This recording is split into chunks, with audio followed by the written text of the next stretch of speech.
Essa capela em Portugal é com certeza uma das mais impressionantes do mundo, né? São milhares de ossos expostos na parede, são ossos de verdade, cuidadosamente arranjados para criar esse ambiente ao mesmo tempo terrível, mas fascinante. Ela não por acaso é conhecida como a Capela dos Ossos, mas o mais curioso é que ela não é a única nesse estilo. Às vezes a gente vê imagens de capelas de ossos, né, e acha que é sempre o mesmo lugar, mas não é, tem várias. E nesse vídeo a gente vai dar uma passeada justamente pelas principais capelas de ossos e criptas também nesse mesmo estilo e tentar entender também a lógica por trás desses ambientes, né, as razões práticas e as razões simbólicas também que levaram cristãos, principalmente entre os séculos 17 e 19, a criar esses monumentos que são propositalmente perturbadores. Mas antes da coisa ficar sombria demais, né, deixa eu avisar que as promoções de Black November da Insider já começaram e tem até um canal de WhatsApp que eles criaram para avisar sobre as promoções relâmpago que vão acontecer ao longo desse mês. Então, se você estava esperando o melhor momento para comprar, por exemplo,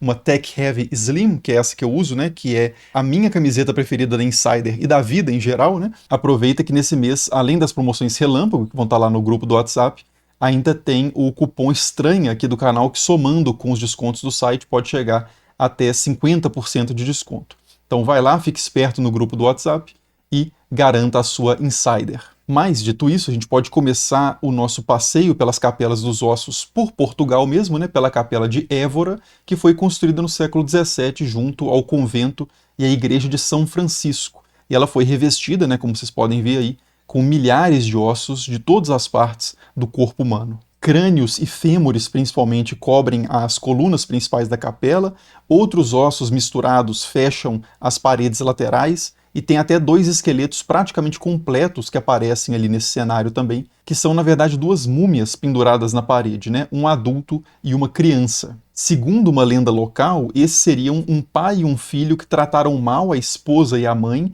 e acabaram sendo amaldiçoados por ela, né? Só que uma análise mais recente dessas múmias concluiu que elas são, na verdade, uma mulher adulta e uma menina de pouco mais ali de 2 anos de idade. De qualquer forma, a mensagem que a lenda propõe, né, de cuidado, trate bem as pessoas, né, seja uma boa pessoa, senão você vai ter um fim terrível como esse, não está totalmente distante da mensagem autêntica da capela. Quando os monges franciscanos projetaram essa obra, né, o principal propósito simbólico que eles tinham em mente era justamente o lembrete de que a morte chega para todos, né? E mais ainda, que a história não acaba aí. Algo muito pior pode acontecer com a pessoa caso ela não se prepare adequadamente, né? Que é ir para o inferno. Como escreveu o historiador Jean Delumeau no excelente História do Medo no Ocidente, cenas perturbadoras, como essas paredes dessa capela, serviam para substituir um medo físico da morte por um medo teológico da morte. O medo do sofrimento e da aniquilação do corpo, que são experiências pontuais, deveria ser convertido no medo do pecado e do inferno, que seria uma experiência eterna. E para essa conversão acontecer, a pessoa tinha que primeiro reconhecer a inevitabilidade da morte, né? O fato de que em pouco tempo o visitante que está ali na capela já não seria muito diferente, né? Já não teria uma aparência muito diferente do que ele via ali nas colunas e nas paredes, né? Não muito diferente dos milhares de ossos secos e amontoados que coletivamente diziam lá desde a entrada da capela que nós ossos que aqui estamos, pelos vossos esperamos. Nessa capela tem um poema também sobre a existência que alerta o visitante dizendo o seguinte: aonde vais, caminhante acelerado? Para, não prossigas mais avante, negócio não tens mais importante do que este à tua vista apresentado. De novo, a ideia é clara, né? Ignorar a morte não vai fazer com que ela ignore você.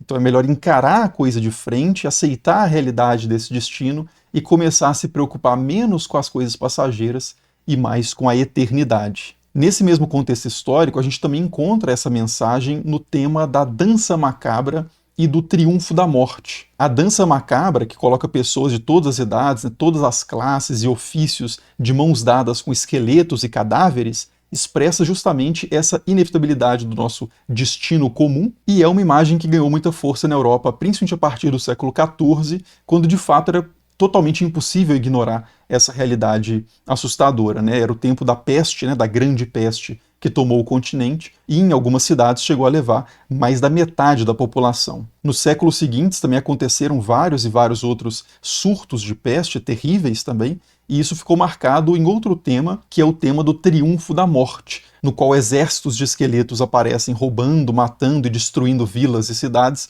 sem poupar nem pobres nem ricos, nem homens nem mulheres, nem crianças nem idosos, nem os fortes nem os fracos, nem os ímpios nem os piedosos. Nesse espírito, a pergunta sobre quem são aquelas duas múmias lá da capela de ossos de Évora é completamente irrelevante, né? Elas podem ser qualquer um, ou melhor, justamente por não serem ninguém especificamente, elas podem ser todas as pessoas, inclusive eu e você. Da mesma forma, a identidade dos milhares de ossos que revestem ali a capela é teologicamente insignificante, né? Mas como o nosso interesse aqui no vídeo não é teológico, é histórico, vale a pena sim a gente falar sobre a origem desses ossos, né, de onde que eles vieram. E o que acontece é o seguinte, no século XVII, a cidade de Évora era um dos principais centros religiosos de Portugal, com vários mosteiros e conventos, e cada um desses lugares costumava ter o seu próprio cemitério, que com o tempo acabava ficando sem espaço. Além disso, Évora era também um centro administrativo muito importante de Portugal, né, e tinha muitos moradores ali,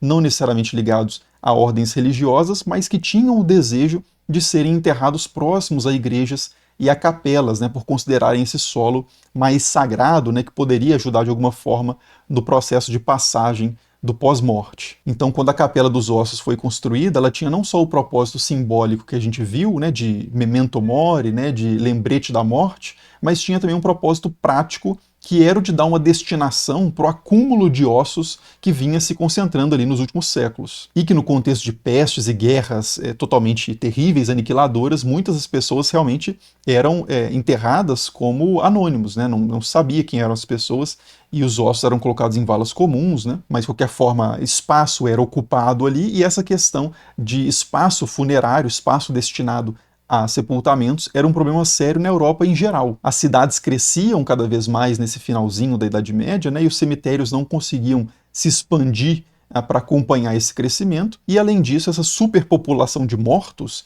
gerava problemas de saúde muito sérios também, né? Cemitérios lotados e mal planejados, mal administrados, podiam virar espaços de proliferação de doenças, especialmente em épocas de peste. Em geral, a solução mais comum para esses problemas, principalmente o problema do espaço, era a exumação, né? Depois de alguns anos, depois que a composição já tinha acontecido por completo, ou quase por completo, os ossos eram retirados da terra e guardados em ossuários, né? Objetos feitos para armazenar essas ossadas, e isso liberava espaço para os novos enterros. Mas o que você faz com esses ossos depois que estão se acumulando nas caixas ali nos ossuários? No caso da Capela dos Ossos de Évora, esses ossos foram utilizados para basicamente fazer a decoração ali da capela, né? Mais de 40 cemitérios contribuíram, por assim dizer, com ossos para a criação desse ambiente que a gente vê hoje, e consequentemente mais de 40 cemitérios locais conseguiram liberar espaço dessa forma para receber os novos ossos, né? Porque a dança macabra realmente não para, né? Nós ossos que aqui estamos,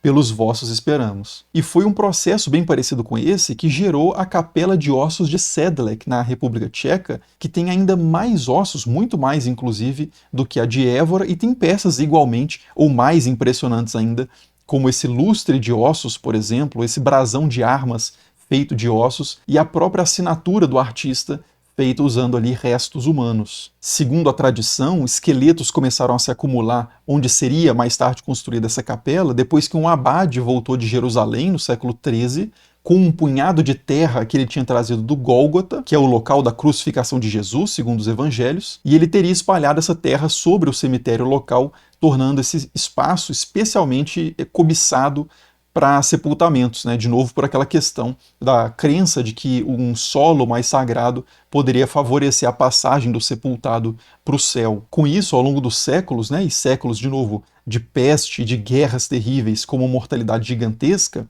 os ossos foram se acumulando ali, de vez em quando eram exumados e guardados em criptas para liberar espaço na terra, mas por fim, por volta de 1870, uma família da região ali contratou um artista para dar ordem àquele caos cadavérico, né? E o resultado foi esse interior absolutamente impressionante, composto por mais de 40, algo entre 40 mil e 70 mil ossos humanos. O brasão de armas, diga-se de passagem, é justamente da família que contratou o artista, e a assinatura dele, como eu disse, também está ali feita de pedaços do que um dia foram homens e mulheres, principalmente da região ali mesmo, da Boêmia, e alguns outros peregrinos, pessoas de localidades próximas que foram atraídas por essa história do abade que jogou Terra Santa no cemitério. Então não necessariamente são ossos de monges, né, mas principalmente de pessoas comuns, diferentemente do caso dessa cripta em Roma, que é muito famosa também, e essa sim foi decorada exclusivamente com ossos de frades capuchinhos. Essa é justamente a cripta dos capuchinhos, construída em 1631, como um lugar para abrigar os restos mortais dos membros da ordem mesmo religiosa que viviam ali. Na verdade, quando os frades mudaram para lá, vindos de outro mosteiro mais antigo,